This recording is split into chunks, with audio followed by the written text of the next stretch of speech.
కావలిలో Juvvaladinne fishing harbour అంశం రాజకీయంగా వేడెక్కింది.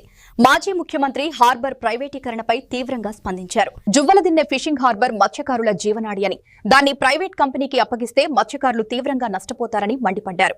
హార్బర్ పై పూర్తి హక్కులు మత్స్యకారులకే ఉండాలని ఆయన డిమాండ్ చేశారు. ఎన్డీఏ ప్రభుత్వం తీసుకుంటున్న నిర్ణయాలు మత్స్యకారుల భవిష్యత్తును దెబ్బతీస్తాయని విమర్శించారు.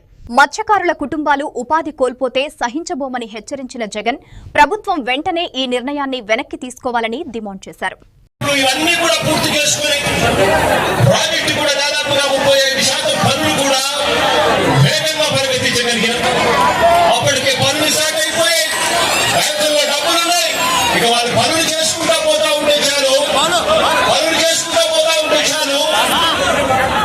ప్రాజెక్టుకి ఎటువంటి అభ్యంతరాలు అవాంతరాలు లేకుండా ప్రాజెక్టు పూర్తవుతుంది.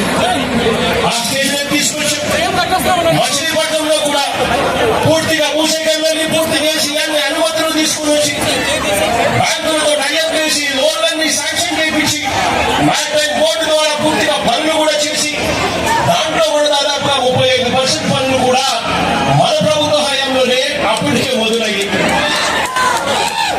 కాకినాడ వద్ద ఇంకొక ప్రైవేట్ పోర్టు కూడా వేగంగా పనులు చేయడం కూడా మొదలెట్టింది. నేను అడుగుతా ఉన్నాను, ఆ 4 పోర్టులకు సంబంధించి ప్రైవేట్ పోర్టు పక్కన పెడితే ఆ మిగిలిన 3 పోర్టులు గవర్నమెంట్ రంగంలో ఉన్న 3 పోర్టులు ఇప్పటికే 2 సంవత్సరాలు అయిపోతా ఉంది.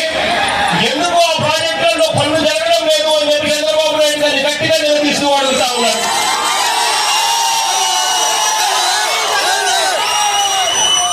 ఇవి కాకుండా మరో దాదాపుగా 3,800 కోట్ల రూపాయలతో మొదలెట్టిన 10 కొత్త ఫిషింగ్ హార్బర్లు, ఇందులో జువ్వలదిన్నె ప్రాజెక్టు కాసేపటి కిందనే ఈ జువ్వలదిన్నె ప్రాజెక్టును కూడా రాష్ట్రానికి మొత్తానికి కూడా చూపించాం.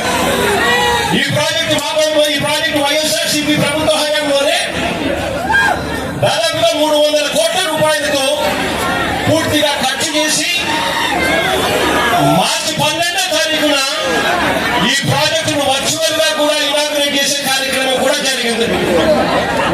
ఎన్నికల కోడ్ రావడంతో మార్చి 16వ తారీఖున ఎన్నికల కోడ్ రావడంతో ఇక్కడికి వచ్చి ఫిజికల్ గా చేసే కార్యక్రమం ఏదైతే ఉందో అది పోస్ట్ పోన్మెంట్ అయింది.